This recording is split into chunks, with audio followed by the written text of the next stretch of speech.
Welcome to Pindar Poetry. We hope you learned something new.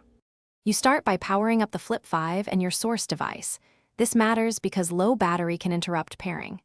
Make sure the speaker shows a steady LED after you press the power button. That confirms boot.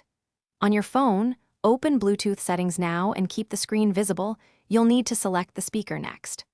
Once done, keep devices within 3 meters, without obstacles, to reduce interference during the initial connection. You put the Flip 5 into pairing mode by pressing and holding the Bluetooth symbol until the LED flashes. That indicates discoverable state. On your device, scan and choose JBL Flip 5. Selecting it initiates pairing and exchanges profiles so audio and controls work.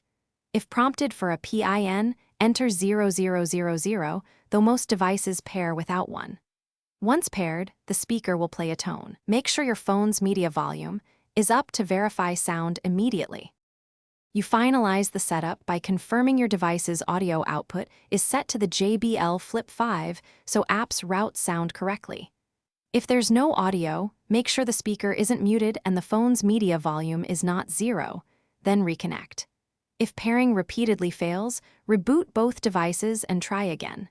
As a last resort, reset the Flip 5 by holding volume up and power together for about 5 seconds. This clears previous pairings and often resolves stubborn issues. Thanks for watching. Consider subscribing if we helped you.